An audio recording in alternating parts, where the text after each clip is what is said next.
और बाजार के कैल्शियम के जो पाउडर और टेबलेट आती हैं उनको भूल जाओगे। इतना जबरदस्त नुस्खा बता रहा हूँ आपको कैल्शियम का, अपने घर पर ही इसको तैयार कर लो। आपको करना क्या है कि 20 ग्राम आपको लेना है चूना।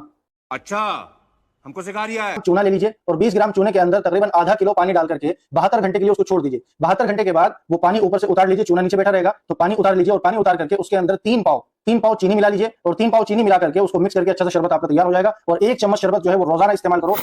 बड़े बुजुर्ग कह गए नीम हकीम बवाले जां। तो अगर जान की सलामती नहीं चाहिए तो इनके नुस्खे फॉलो करिए। अगर जान की सलामती चाहते हैं तो आप सुनो साइंटिफिक बात। देखो ये बात बिल्कुल ठीक है, चूना एक रिच सोर्स है कैल्शियम का। चूने में काफ़ी ज़्यादा कैल्शियम पाया जाता है। चूने की अगर मैं बात करूँ तो 1 ग्राम चूने का पाउडर अगर आप लेंगे तो उसमें 50% कैल्शियम होता है। बट वो कैल्शियम कौन सा होता है? वो कैल्शियम होता है कैल्शियम हाइड्रोक्साइड। अब कैल्शियम हाइड्रोक्साइड के साथ प्रॉब्लम ये है कि इसकी बायो अवेलेबिलिटी बहुत कम है। यानी अगर आपने कैल्शियम हाइड्रोक्साइड यानी चूने का पाउडर खा भी लिया तो ये आपके शरीर में जा करके एब्जॉर्ब नहीं हो पाएगा। क्यों नहीं हो पाएगा? क्योंकि ये हाईली एल्कलाइन नेचर का होता है। आपके स्टमक का जो इन्वायरमेंट होता है वो एसिडिक होता है एंड हाईली एल्कलाइन नेचर के चलते ये वाटर में सोल्यूबल नहीं हो पाता। तो जब वाटर में सोल्यूबल नहीं होता तो ना ही डाइजेस्ट होता है, ना ही आपके शरीर में ये अच्छे से एब्जॉर्ब हो पाता है। इसके कंपैरिजन में उन टैबलेट्स की जो मैं बात करूं जो बाजार में आपको मिलती हैं, वो होती हैं कैल्शियम सिट्रेट की टैबलेट्स या फिर कैल्शियम कार्बोनेट की टैबलेट्स। वो टैबलेट्स इनके कंपैरिजन में बहुत अच्छे से आपके शरीर में घुल पाती हैं। यानी कि अगर आपने 500 mg की बाजार से गोली लेकर के खाई है तो वो अच्छे से आपके शरीर में जाकर के एब्जॉर्ब होगी, अच्छे से वो घुलेगी एंड आपको मिल पाएगी। इसके अलावा अगर आप चूना खाते हैं कैल्शियम के लिए तो ये बहुत ही अनसेफ है, क्योंकि हम सब जानते हैं चूने का नेचर कॉस्टिक होता है।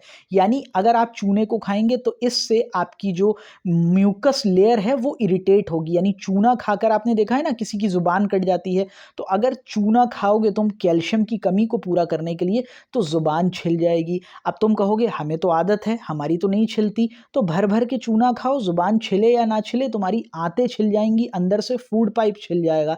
तो चूना कैल्शियम बढ़ाने के लिए नहीं बना। पान के साथ लोग खाते हैं, अब वो उनकी मर्जी है। लॉन्ग टाइम तक अगर तुमने खा भी लिया तो आगे चल के इंटेस्टाइनल लाइनिंग तुम्हारी डिस्ट्रॉय हो जाएगी, न्यूट्रिशन एब्जॉर्ब नहीं हो पाएंगे। इसके कंपैरिजन में अगर मैं बात करूं कैल्शियम टैबलेट्स की जो बाजार में मिलती हैं, तो देखो कई बार कैल्शियम को एब्जॉर्ब करने के लिए हमें और चीज़ों की भी ज़रूरत पड़ती है। ये बात समझ लो कि कैल्शियम को अगर आप एब्जॉर्ब करना चाहते हैं अच्छे से तो उसके लिए आपको साथ में विटामिन डी भी लेना पड़ता है। कई बार मैग्नीशियम की भी रिक्वायरमेंट होती है।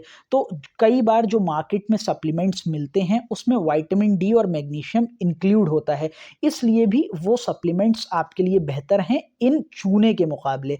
इसके अलावा एक और बात ये है कि ये जो भी सप्लीमेंट्स बनते हैं, टैबलेट्स बनती हैं, ये फूड एंड सेफ्टी डिपार्टमेंट के अंडर में होती हैं। कम से कम कोई सिक्योरिटी चेक होता है, कोई देख रहा होता है कि इसके अंदर क्या है, चूना पाउडर के अंदर क्या गंदगी मिल रही है, वो सेफ्टी स्टैंडर्ड्स को फॉलो कर भी रहे हैं या नहीं। ये भी कुछ ऐसी चीज़ें हैं जो आपकी हेल्थ को बहुत नुकसान पहुंचा सकती हैं। इसलिए फालतू के हकीमों से बचें। अगर ये हकीमी नुस्खे वाकई फ़ायदेमंद होते, आज दुनिया में नाम होता इन नुस्खों का। याद रखिए ये नुस्खे तब चलते थे जब साइंस ने तरक्की बिल्कुल भी नहीं की थी। आज साइंस ने इन सारी चीज़ों को डिबंक कर दिया है। तो प्लीज़ अंधाधुन ऐसी चीज़ों को फॉलो ना करें, वरना अपनी हेल्थ के साथ आप बहुत बड़ा खिलवाड़ कर बैठेंगे।